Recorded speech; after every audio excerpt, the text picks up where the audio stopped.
Yep, she's made that. And now 2 serves to come here for the 21-year-old. Fourth round, Wimbledon. The defending champion already sent home. And the name doing the sending was Alex Eala. Read that again, because a year ago it would have looked like a typo. The 19-year-old from the Philippines walked onto the most sacred grass in the sport, drew the reigning Wimbledon champion Iga Swiatek, and won. And Eala has taken it. And once again the centre court providing the dramatic stage.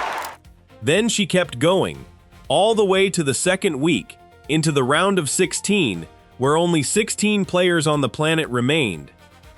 That is the story everyone told, the arrival, the breakthrough, the fairy tale on grass.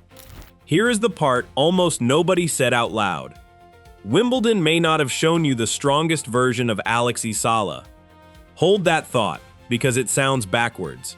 She just produced the greatest Grand Slam run of her career. She just beat a champion on a surface she barely grew up playing. How could that not be her ceiling? The answer is hiding inside the one match she lost. Jasmine Paolini beat Eala 6-4, 4-6, 6-3 in that fourth round. Jasmine Paolini is back in the quarterfinals. 6-4, 4-6. And she is back playing at such a high level. 3 sets. A tight middle set that Eala took. This was not a collapse, and I want to be precise about that from the first minute. This was a close, high-level tennis match between a Wimbledon finalist and a teenager who had just eliminated the champion.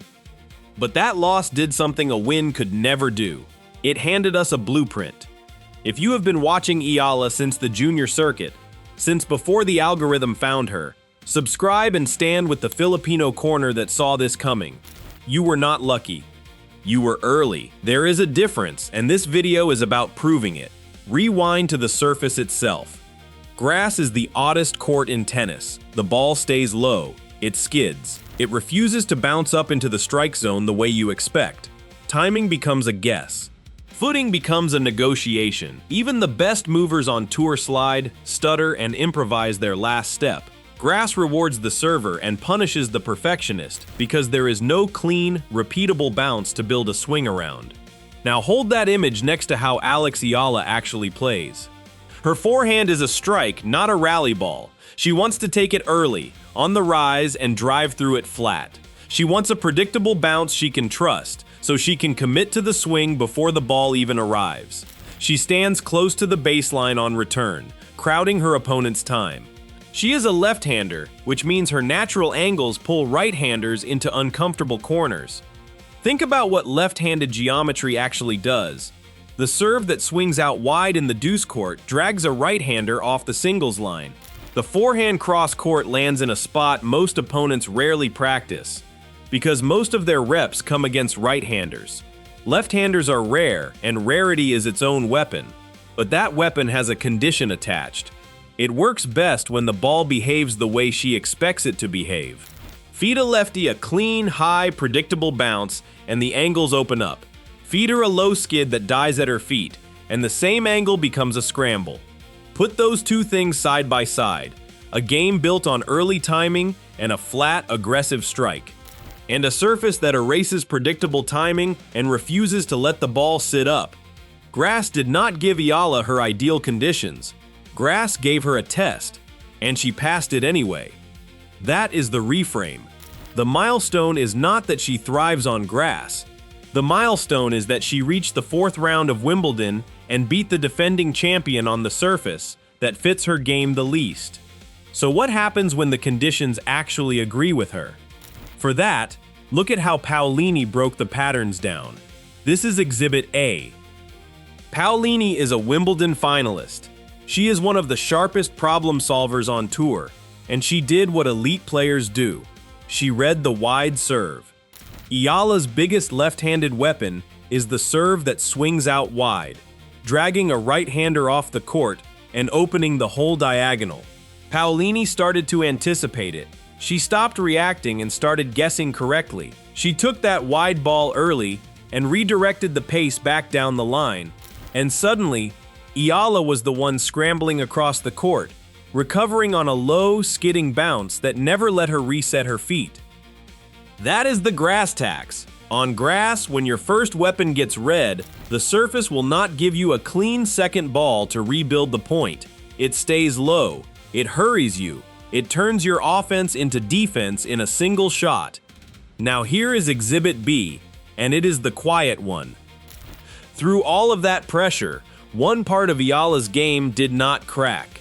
The two-handed backhand. Against Paolini, it stayed stable. It absorbed pace. It redirected the ball instead of leaking errors. When the forehand timing got disrupted by the skid, the backhand was the shot that held the structure together.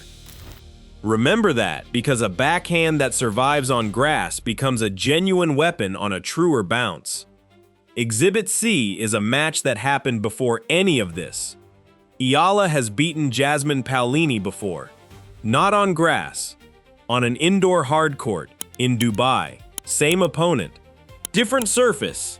Different result. I am not going to overstate one match, and I want to be honest about that, because a single win does not settle anything in tennis. But it is a data point, and it points in a direction. On a flat, true, hard indoor bounce, Eala's early strike had time to land. Her forehand had a surface it could trust, and the player who read her patterns on grass did not have the same skid to hurry her recovery. Put the two matches next to each other. Same two players. On grass, the surface hurried Eala and rewarded the read. On a hard court, the surface gave the ball back to her the way she wants it. That is not proof that hard court is her best surface. I am not going to say that, and you should be suspicious of anyone who does after one grass tournament and one slam run. Surfaces are complicated. Form is complicated. This is analysis, not a guarantee. But the evidence leans in one clear direction. A flat, predictable, hard court bounce gives Eala the one thing grass takes away. Time to commit to the strike.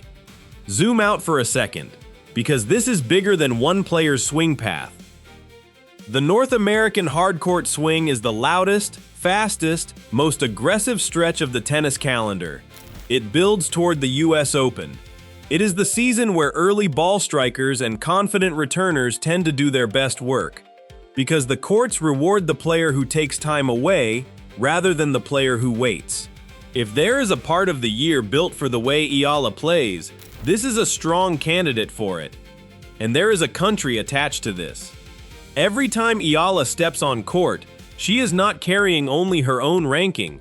She is carrying a nation that has never had a Grand Slam singles player like her. The Philippines watched a 19-year-old beat a defending Wimbledon champion in the middle of the night in their time zone, and the reaction was not quiet. A breakthrough on grass turned into a national moment. Now that moment moves to hard courts, where the theory says the ceiling might be even higher.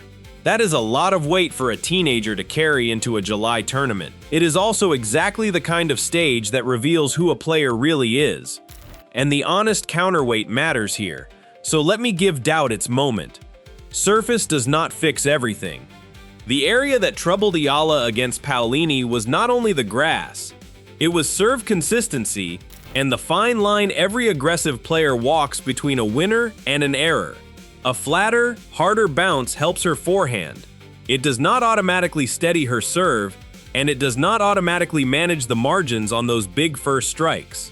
Aggression is a two-way street. The same shot that ends points early can miss early. That vulnerability travels with her, no matter what she is standing on. So this is not a promise, it is a question with real stakes. And the first place we get an answer has a date on it. Alex Eala is entered in the Mubadala Citi DC Open in Washington, beginning July 27th. It is the opening stage of her North American hardcourt campaign, the first true hardcourt test since Wimbledon changed how the world sees her. The field in Washington includes several highly ranked and experienced players, so this will not be a soft landing. Now, one line of discipline, because integrity is the whole game on this channel. The Washington draw is scheduled for July 25th. As of this recording, it is not final, so I am not going to tell you who Eala plays, and if anyone hands you a first-round matchup before that draw is official, treat it as a rumor, not a fact. When the bracket is real, you will get it here, straight. Here is what Washington actually tests. It tests whether the theory holds, whether a truer bounce lets that early forehand breathe, whether the backhand that survived on grass turns into a weapon on hard, whether the serve that got red at Wimbledon tightens up. Every question this Wimbledon run raised, the Hardcourt gets to answer. And the expectations have changed with it. That is the part Eala can no longer hide from. Before Wimbledon, she was the exciting teenager. After beating a defending champion at a slam, she walks into Washington as a player people expect things from. There is no more sneaking up on anyone. The scouting reports are written. Opponents will prepare for the wide serve the way Paolini did. That pressure is new, and it is real, and it is the tax you pay for a breakthrough. Let me replay the whole thing in one breath. A 19-year-old from the Philippines reaches the 4th round of Wimbledon. She beats the defending champion Iga Swiatek on the way. She loses a tight 3-setter to Jasmine Paolini, 6-4, 4-6, 6-3, and that loss becomes a map instead of a wound. The wide serve gets red. The grass hurries her recovery, but the backhand holds, and in the back of the file sits a hard-court win over that same Paolini, in Dubai, on the exact kind of bounce her game is built for. Then the calendar turns to Washington, July 27th, the front door of the hard-court season. Line those fragments up and they stop looking like a fairy tale that ended in the second week. They start looking like a player who just proved she can win outside her ideal conditions, right before she walks into conditions that may finally agree with her. So here is the question worth arguing about in the comments. Was Wimbledon the peak of one remarkable run, or was it the hardest version of the test, passed early, right before the season bends toward everything Eala does best? Tell me where you land. Name the surface. Name the reason. I read them. And if you have been in this corner since before the round of 16, since before the world learned how to say her name, subscribe and stand with the Filipino side that called it first. You were not early, you were correct. The Washington draw comes July 25th. The first ball comes soon after. When it happens, you will see it here first.